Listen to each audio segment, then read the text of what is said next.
Iya, iya. Oke, oke Mas Hari, paham, paham. Makasih ya Mas Hari ya. Oke, good luck ya. Ya, Ada yang mau nanya lagi nggak? Kita diskusi-diskusi santuy. Mau nanya Mas Ari, Oh ya, silahkan Mas. Mas Ari mau nanya, apa kalau kita ke forwarder itu untuk mencari tahu kebutuhan apa-apa aja di negara tujuan, itu tugasnya kita atau forwarder? Soalnya saya kan tanya tuh ke forwarder, forwarder cuma minta packing list sama invoice. Tapi untuk kelengkapan di sana kita disuruh cari tahu sendiri gitu loh. Betul, betul Mas. Jadi tanggung jawab persyaratan itu kita, jadi tanggung jawab kita sebagai eksportir. Nah, dari mana kita tahu syarat masuknya suatu produk? Nah, yang kemarin kan ada beberapa kita udah tampilin beberapa website, salah satunya Inatrims, kemudian di websitenya ITPC, kemudian kalau di Eropa ada CBI sama Access Market. Nah, itu bisa dicari kira-kiranya syaratnya apa aja, misalkan A, B, C, D, E. Nah, itu jadi yang nyari itu tanggung jawab kita. Nah, nanti baru divalidasi sama ke buyer. Gimana bayarnya minta sertifikasi apa aja. Oke oke Mas, berarti dokumen tersebut mesti disiapin dari awal ya? Atau sampai sana baru mau sibuk ngurusin apa, mesti siapin ini, siapin itu? Oh, dia harus disiapkan sebelum shipment biasanya, si sertifikat Oh, ini. Jadi kalau misalkan kita taruhlah sertifikatnya ada 5 ya, anggap aja ini ya. Yang pertama hmm. adalah COE, kemudian yang kedua karantina, yang ketiga fitosanitary, kemudian yang keempat kita taruhlah halal sama HACCP. Sama organik, sorry Hmm. lah, anggaplah sama organik. Nah, 5 syarat ini, 5 sertifikasi yang diminta oleh buyer ini harus sudah selesai sebelum kita shipment. Lebih baik lagi kalau sebelum menghubungi si buyer itu, artinya kita udah benar-benar siap. Oh, bukan. Maksud saya tuh,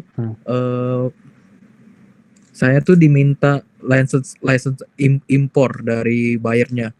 Jadi bukan dari kita. Jadi bolanya tuh ada di license-nya buyer. Apa begitu ya? Iya memang gini, kalau license buyer itu memang urusan si buyer, itu biasanya menyangkut tentang keamanan pangan atau keamanan konsumen. Nah, biasanya yang mempersyaratkan itu BPOM-nya negara sana. Kalau di sini kan BPOM namanya, kalau di Korea ya KFDA, kalau di Amerika ya USDA, kalau yang di Saudi ya SFDA. Nah, biasanya itu harus terregister dulu si importirnya. Nah, itu berarti kita mesti minta dulu ya, tolong dong kirimin license impor untuk kita lampirin di shipment-nya sebelum shipment gitu ya. Enggak perlu. Kalau Apa license enggak? Apa gimana? Apa enggak, kita diam-diam aja gitu? license impor itu memang udah urusannya si buyer. Kalau buyer udah berani impor, berarti dia udah punya license atau sudah terregistrasi di negara mereka. Jadi biasanya buyer itu akan meminta sertifikasi yang menyangkut produk dan proses ekspornya aja. Oh, oke oke Jadi oke. nanti sertifikat yang dibutuhin oleh buyer yang tadi saya sebutin misalkan 5 ini, 5 yang Iya. tadi. Nah, itu kita kirim ke buyer. Kita kirim ke buyer, buyer udah registrasi, udah punya nomor registrasinya, tinggal dilampirkan oleh buyer syarat-syaratnya ketika misal barangnya udah sampai di negara sana. Oke, oke, Mas. Itu juga termasuk untuk sampel juga gitu, Mas ya? Sampling kalau saya nggak salah itu nggak ada syaratnya sih kalau sampling. Asal dikit-dikit ya. Sampling kan kadang ada yang ngirim sampling mintanya 50 kilo ya itu agak sulit itu. Karena Kalau saya 10 kilo, Mas. Kira-kira ini enggak ya? itu samplingnya apa? Cocoa powder. Cocoa powder. Itu kenapa harus 10 kilo gitu ke bayarnya? Nggak tahu ya permintaan buyernya sih. Terus juga kalau dari Aramex-nya dia tetap minta license impornya mereka. Nah itu saya bingung, berarti saya mesti minta dulu ya ke Oh buyernya. iya, kalau misalkan udah dipersyaratin sama Aramex ya diminta aja nggak apa-apa. Saya kira nanti maksudnya license-nya kalau kirim satu kontainer, kalau satu kontainer nggak perlu diminta, tapi kalau misal Oh, dipersyaratkan oleh Aramex ya diminta aja. Kalau sampling biasanya via DHL itu nggak perlu syarat apa-apa, asalkan sekilo gitu, sekilo gitu. Itu lolos aja, 4 hari udah sampai biasanya, 3-4 hari udah sampai. oke. Mas juga rencana si buyer sih mau ngambil 3 ton Mm-mm, untuk next shipmentnya. mm-mm. Terus tapi saya cari di beberapa forwarder tuh kok harga forwarder itu beda-beda jauh mas ya. Ada yang 8 juta per ton, ada yang pakai cubic, ada yang pakai CBM, ada Hmm, yang 15 juta per ton, ada yang 8 juta. Jadi range-nya tuh memang bener-bener jauh mas ya. Apa gimana? mm-mm. Apa memang kayak begitu? Iya, jadi emang kalau misal di dalam usaha jasa itu kan forwarder jasa kan ya, memang nggak ada Mm-mm. patokan harganya. Nah, tapi kalau Hmm, misal dan juga misal si forwarder itu bebas mau nentuin harganya per ton, per kubik atau ya bebas-bebas saja dan itu bisa terjadi karena saya aja kalau misalkan dulu waktu awal-awal ya contoh untuk tracking aja ya, tracking kita ada yang dia minta 3,9, ada yang minta 1,9, ada yang minta 2 juta. Jadi ya kita banyakin kenalan aja ke beberapa forwarder jadi kita bisa milih-milih. hmm. Oh, berarti emang beda-beda jauh mas ya range-nya ya? Beda ya, apalagi untuk LCL ya. Kalau kalau Iya, LCA. kalau LCL itu biasanya biasanya biasanya bedanya itu agak sedikit jauh. Beda sama kalau misalkan full container load ya. Itu kalau FCL ya bedanya tipis aja sih sebetulnya. Bisa ya Oh, $100, $50 biasanya bedanya. oke. Mas, kalau kita mau ngecek validasi forwarder tersebut gimana mas ya caranya mas ya? Nah, validasi Tentu, iya, gimana? tentu sih kalau dari saya kita sudah survei ya pastinya kita pilih kan yang paling murah. Heeh. Cuman untuk ngevalid apa forwarder tersebut valid nggak gitu loh? Hmm. Apa ecek-ecek doang ini? Apa beneran? Apa gimana gitu? Kira-kira gimana mas ya untuk mastiinnya ya? Kalau saya sih sejauh ini masih visit sih. Saya Ya, yang jadi patokan adalah visit. Ketika misal eh dia ketika di visit itu kantornya oke, maksudnya sesuai lah sama yang dibicarakan oleh si forwarder ini. Kadang kan forwarder itu sering melebih-lebihkan ya. Misalkan mm, kita udah kirim ini sekian banyak ini segala macam. Tapi ketika misal kita visit kantornya aja nggak itulah nggak mm, ada ini segala macam. Nah, yang jadi patokan ya tentu visit sih kalau saya visit. Kemudian yang kedua ya kita cari website, kemudian eh, ya kemudian izin-izinnya itu kalau bisa dilihat juga. Misalkan ada NIB-nya berapa, kita coba searching NIB-nya itu terdaftar atau enggak. Tapi kalau secara simple visit udah ketahuan sih. Oh ini berarti udah oke ini segala macam. oke. Mas, terakhir mas, itu kalau misalnya kita kirim, eh dia ada kasih kita kayak nomor resi gitu mas ya, jadi bisa dicek segala macam semacam gitu, atau Iya, enggak? Apa iya gimana? ini via Aramex ya yang ditanyain ya. Bukan, kalau yang LCL ini saya pakai yang lokal apa ya namanya kalau nggak salah. Oh kalau gini, kalau LCL kan nanti kan tetap prinsipnya akan ditaruh di kontainer. Nah itu Mm-mm. nanti bisa di tracking nomor kontainernya. Hanya bisa di tracking Oh, nomor kontainernya aja. Jadi biasanya kan kalau LCL itu satu kontainer 20 feet biasanya isi 2 atau punyanya 3 atau 4 orang lah. Nah, tapi kita nggak bisa tracking nih, ini punyanya dalam satu kontainer itu ada berapa orang nih, itu nggak bisa. Kita cuma bisanya trackingnya nomor kontainer aja, dia udah sampai di mana, itu bisa nanti. Lewat website kapalnya. Lewat website shipping line-nya. Misalkan shipping line-nya nanti Prima Evergreen. Jasa mas, kalau saya mas. Hah? Pernah dengar nggak Prima Jasa? Oh, itu jasanya kan. Nanti dia pasti ngangkutin ke shipping line tuh. Shipping line itu kayak Temasek, kemudian Temasline, kemudian Evergreen, One Lines, Maersk dan lain sebagainya. Nah, itu pasti dimasukin Kapang Lloyd. Nah, itu shipping line yang besar-besar tuh. Nanti biasanya meskipun LCL kan nanti kan tetap di dalam kontainer, kemudian dinaikkan ke shipping line itu si pemilik kapalnya. Nah, nanti bisa di tracking ketika udah naik kapal di websitenya si shipping line ini. Contoh naik One Lines, itunya jasanya. Nah, itu nanti bisa di tracking onelines.com, nanti dimasukin aja nomor kontainernya, udah ketahuan nanti udah sampai mana. Mirip kayak di lokal lah, pengiriman lokal lah, kayak resi lokal gitu. Itu si forwardernya bakalan naik shipping line apa gitu. Gimana? Sorry, keputus barusan. Itu bakal diinfo juga kan sama si forwardernya bakalan naik shipping line yang mana? Betul. Terutama nanti sangat kelihatan ketika BL-nya keluar ya. Itu kan BL keluar kan dari si shipping line itu, nggak bisa pihak lain yang nerbitin. Oke.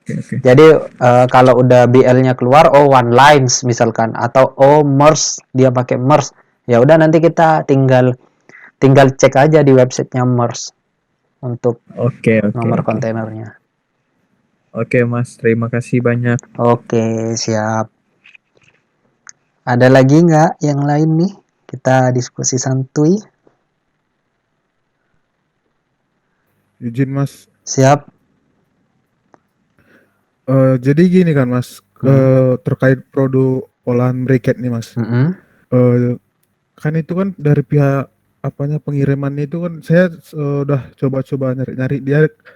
Yang pertama saya lihat itu dia yang kayak ada batasannya, terus pakai sesuai standar lah dia mas, yang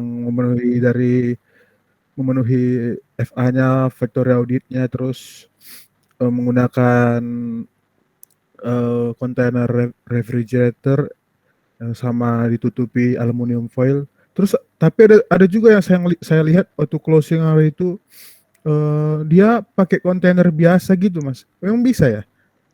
Soalnya kan sesuai ketentuan itu kan dari pihak Cipulang kan sesuai standarnya kan ya seperti yang saya bilang tadi gitu. Ya, jadi kalau briket itu memang Maersk kalau saya nggak salah itu bisa pakai dry container, tapi ketat.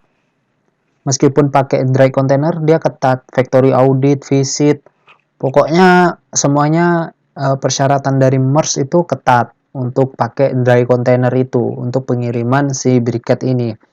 Nah, ada lagi memang beberapa orang ya yang saya kenal juga, dia pakai misdeclare-nya namanya. Jadi misdeclare itu dia mengakui produk tersebut bukan sesuai dengan produknya, tapi produk lain gitu. Misalkan briket diaku furniture, briket diaku home decor. Nah, itu ada resiko tersendiri kalau misal memakai misdeclare itu. Oh, jadi misalnya apa juga ya mas ya, tergantung bayar juga gitu mas? Iya, betul. Kadang bayarnya minta misal gini, saya nggak punya factory audit nih, belum bikin nih di Karsurin. Kata bayarnya ya udah nggak apa-apa, saya punya backingan, kirim aja misdeclare, langsung misdeclare aja. Saya yang penting barangnya nyampe di sini. Itu kejadian dan itu memang ada. Nah, ada juga kebanyakan ya bayar yang dia bilang, wah saya nggak berani, kalian harus urus dulu FA-nya, urus dulu laporan dari Karsurinnya, baru kalian secara aturan bisa naik MERS gitu, bisa diangkut oleh MERS baru kirim ke sini. Ada beberapa buyer yang kebanyakan ya yang pengennya sih sesuai aturan aja sih. Oke Mas. Oh ya Mas, gini satu lagi. Jadi kan saya kan udah dapat nih kontak supplier kan. Jadi menurut Mas nih gimana nih kita menghubungi supplier kita? Lebih baik terlihat profesional atau lebih ke apa ya? Ke kasihan gitu atau gimana gitu Mas? Kekasihan gimana nih? Yang lebih ya mohon bantuannya gitu misalnya, mohon bimbingannya gitu misalnya, atau lebih ke profesional gitu. Ya kalau awal lebih baik profesional aja. Jadi kita ngubungin lewat nomor telepon kantornya atau nomornya atau apapun lah yang bisa menjangkau di sana, kemudian bikin janji, dan juga setelah itu baru visit. Nah, di visit ini kita baru bisa nentuin mau pakai strategi yang mana. Kalau misalkan kita lihat, oh ini menengah kecil nih, maksudnya produsennya skalanya menengah kecil nih. Oke lah, berarti kita pakai pendekatan personal aja. Jadi di sedikit membumi bahasanya. Pak, ini saya udah melakukan seperti ini, misalnya udah belajar, udah bikin websitenya. Nah, ini saya mau mencoba untuk ekspor dan sebagainya macamnya. Nanti kalau jika ada PO mohon dibantu ya Pak untuk dipenuhi dan lain sebagainya. Nah, tapi kalau misal dilihat suppliernya menengah besar, udah punya brand gede, ya kita titik beratnya ke profesional aja, ke peluangnya. Jadi kurang lebih kayak gitu sih. Berarti nanti kalau misalnya kita WA itu profesional aja Mas ya. Iya. Kalau kita visit nanti lebih ke apa ya? Personal gitu ya. Iya, pendekatan personal. Biasanya kalau kita bisa lihat misalkan indikatornya, oh ini cuma dimiliki satu orang nih. Dimiliki satu orang dan gak ada tim yang benar-benar proper gitulah, cuma ada beliau sama tim produksi misalkan. Nah, itu pasti, tapi bukan pasti juga sih, sebagian besar biasanya dia akan lebih senang ke pendekatan personal ya. Oke Mas, makasih Mas. Oke. Ada lagi nggak? Gimana untuk analisa negara tujuan ekspor? Apa udah memilih satu atau dua negara nih? Teman-teman nih gimana?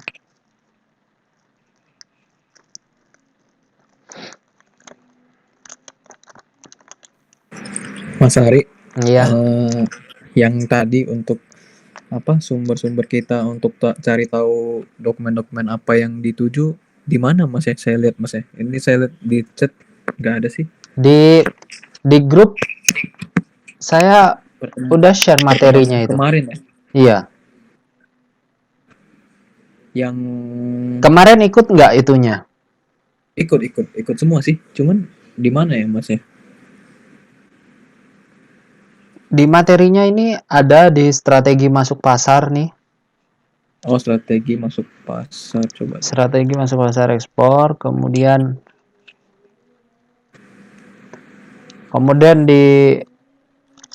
bukan strategi, tapi riset dan analisa pasar ekspor, sorry. Nah, itu di paling bawah ada beberapa website yang bisa dilakuin untuk analisa syarat masuknya ya. Inatrims, kemudian websitenya ITPC, kemudian ada exim.kemendag.go.id. Yang exim.kemendag.go.id belum saya masukin ya. Oke. Udah ketemu ya website dan ini sumber informasi akses pasar nih. Halaman 20.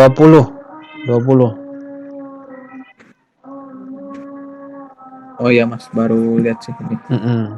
Internet, IT PC. Ini websitenya belum ada Mas. Oh, ada juga yang di bawah ya. Ada Inatrim, CBI, TFO Kanada, TradeEasy Europe. Kalau mau mudah sih pakai Inatrims juga mudah sih ini penggunaannya. Oke, thank you Mas. Oke. Ada lagi nggak yang lain?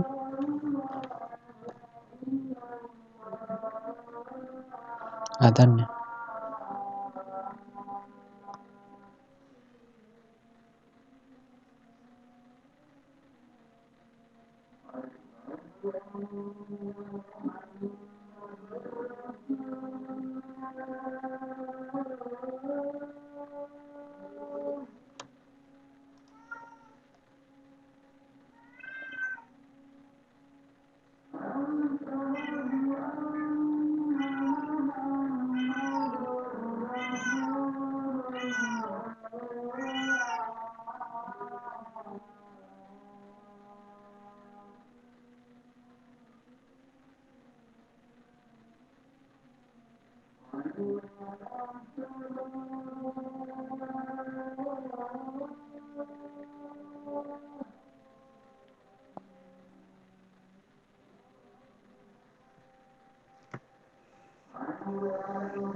Adakah yang mau diskusi lagi nih?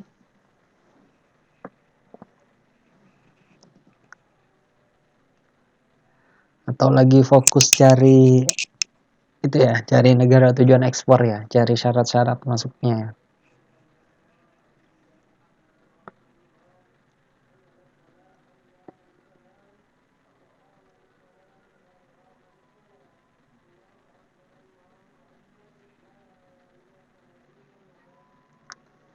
Mas Ari. Ya, gimana? Saya mau tanya, nggak tahu udah ditanyakan apa belum sama yang lain ya. Soalnya beberapa sesi itu kemarin saya nggak ikut karena ada terkait biaya freight itu ada nggak ya semacam website atau apa gitu yang merekap patokan biaya shipping dari Indonesia umumnya ke negara-negara luar, misalnya Indonesia ke Amerika atau ke Eropa, ada website itu atau enggak?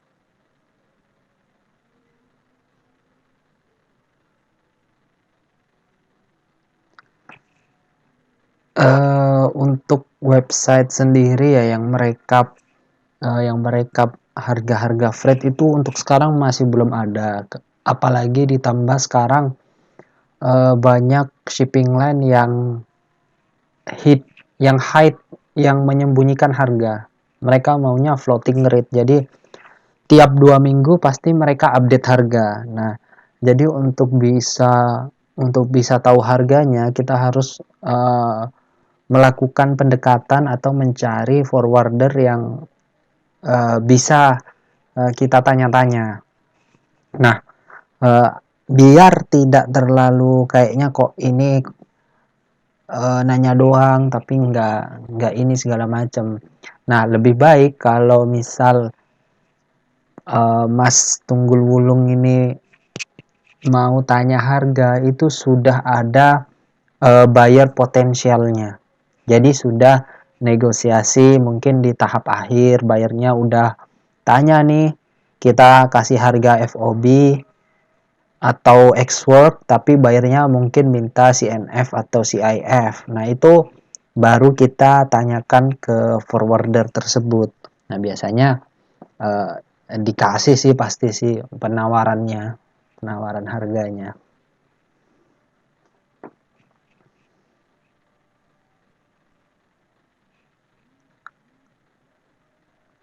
Oh, berarti kita mau pastikan dulu sama bayar lah ya, paling enggak tuh sampai bayar yang potensial. Terus nanti kita coba sounding ke forwarder gitu ya. Iya, betul. Baru kalau kita udah negosiasi mungkin di tahap akhir sama buyer, baru kita coba komunikasikan atau coba tanyakan ke forwarder biar lebih enak aja gitu.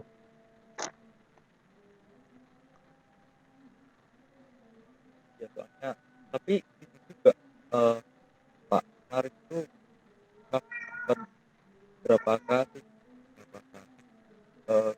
bayar yang udah oke nih, harganya udah siap apa segala Oh, macam. maaf Mas, saya belum tidak bisa mendengar pertanyaannya secara jelas. Apa boleh lebih dekat mikrofonnya atau gimana, Mas? Tes satu. Oh iya, sip. Jadi kemarin itu kita ini kan ada main di beberapa komunitas ya. Yang pertama Coco Fiber sama Cocopit, terus kopi. Terus kemarin itu juga udah dapat kontak-kontakan lah sama beberapa buyer. Mereka udah lumayan oke nih, kayaknya nih harganya itu udah oke. Mereka coba nanya berapa rate-nya sampai ke negara kami. Tapi kami panjang kali lebar nanya sama ke forwarder, ngetap ke sana kemari, ketemu harga, akhirnya mereka batal. Jadi kayak saya agak malu gitu sama forwarder, jadi gak enak gitu Pak. Gimana solusi kalau kayak gitu ya? Ya itu seharusnya sih nggak masalah sih kalau udah kayak gitu, karena kan yang namanya kita usaha ya kadang goal kadang nggak goal. Tapi yang paling penting adalah kalau misalkan goal ya alhamdulillah kita bisa langsung jalan bareng sama forwardernya. Tapi kalau misalkan nggak goal, nggak usah ngilang. Tapi coba komunikasikan lagi ke forwardernya, maaf ini harga kemarin kami udah coba tawarkan ke buyer tapi buyer belum deal, belum terima harga tersebut. Jadi komunikasinya dibangun aja sedemikian rupa, mau berhasil mau gagal atau mau belum berhasil ya tetap diobrolin ke forwardernya ya. Oke. Terus saran dari Pak Ari, biasanya tuh kisaran berapa